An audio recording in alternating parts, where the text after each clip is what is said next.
Hello, welcome back. It's Jason from STEMonline.com. We're going to discuss today an interesting concept on analyzing projectile motion, specifically the trajectory equation. Okay, so we want to be able to prove this equation right here. It states that y, which is the vertical height, okay, is equal to x tan theta, where x is the horizontal range of the projectile.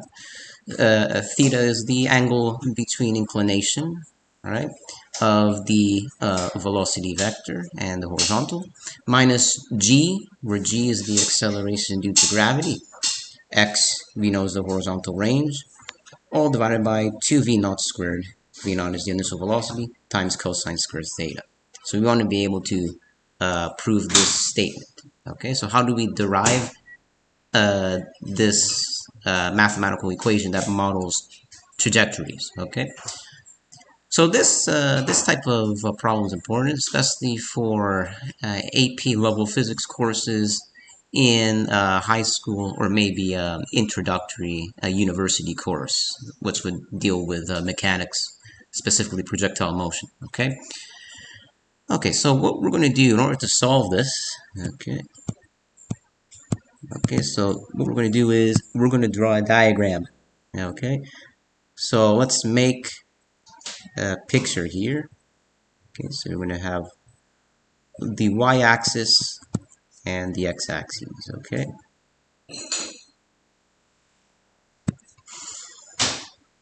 all right. So we have our axes already generated here. Okay, and what we're going to do is we're going to have an object at point O. Point O is at the origin. Okay, the object is at the origin here, and we're going to draw a parabolic arc. Okay, obviously if you studied some projectile motion, you will understand why the object is undergoing a parabolic trajectory.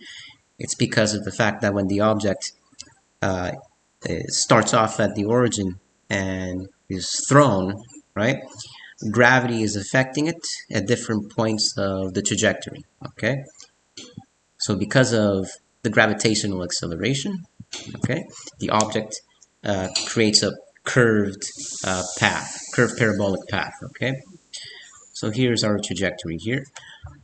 Another thing is we're going to draw an angle theta here. Theta represents the angle.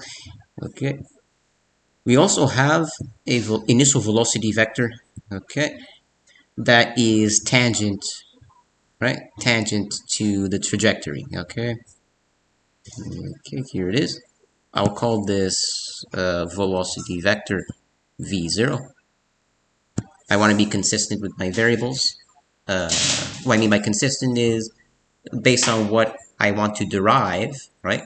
I'm just labeling the variables accordingly. Okay, so v0 is the initial velocity vector tangent to the trajectory, and every vector has x and y components. Okay, so then you have a velocity component in the x direction. I'll call this v0x. That is collinear to the x-axis. And then I have a v0y. Okay, my v0y is the initial velocity vector in the y direction, and it obviously is a perpendicular projection to the xy axis. Okay, all right, so we have all this information. So let's get started with the derivation of this of the physical phenomenon. Okay, so the way to start this problem is to list things that we know about projectiles. Okay, so what do we know? First off, when dealing with any projectile analysis, we need to state the initial velocity in the x direction and y direction. So let's decompose into components. Okay, so I'll discuss the x components. Okay, so the x components of the velocity. Nice, x component of the velocity. v0x. Okay. Well, v0x is just going to be v0 cosine theta. Okay. Why is this the case? Well, you should know from trigonometry that if you look for the x component, we're dealing with the adjacent side, right? The adjacent side is v0x to the angle over the hypotenuse, which is v0, okay, and it has to be cos, right? So rearranging for v0x, we get v0 cos theta, okay? Now for the y component will be obviously v0y. Y component velocity is equal to v0 sine theta. Okay, so just basic trigonometry there. Okay, now let's now that we've mathematically set up some statements that are true, okay, let's talk about the physics of the problem. Okay, so we know that the object, right, is traveling from the origin at point O.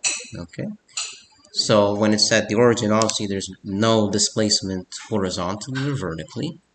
Okay, but once we project that object, once we hit that object, it's traveling in this parabolic path. Okay, so if it starts from point O, right, it starts from point O, and this projectile traces a parabolic path all throughout the x-axis, so from point O to the very end of the x-axis, I'll call this the horizontal range. Okay, this horizontal range will be called let's say x here. Okay, so we have to deal with the horizontal range. So we want to, so step one, we have to define. So define the horizontal range. So define the horizontal range. Horizontal range. Right? And find an expression.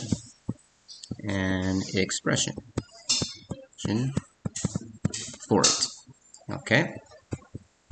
So we know that the horizontal range, right, is going to be equivalent. So x is equal to v0x times t.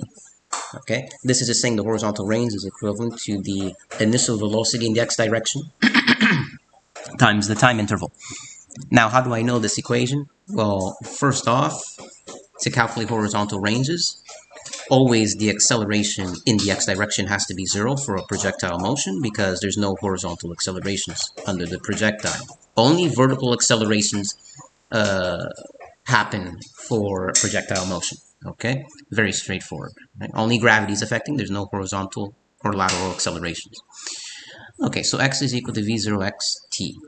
Next, we know what v0x is, right? Mathematically, we put that the x component of v0x is equal to v0 cos theta. So we will substitute that in.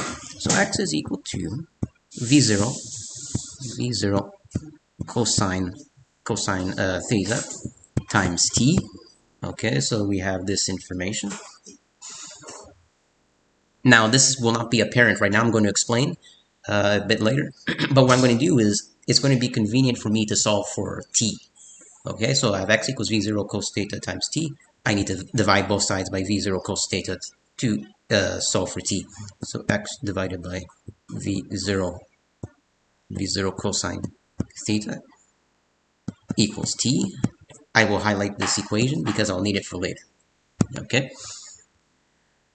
So what you've probably noticed is that we're dealing, to do this physics problem, we want to be able to have two equations. One equation that deals with the horizontal displacement, okay?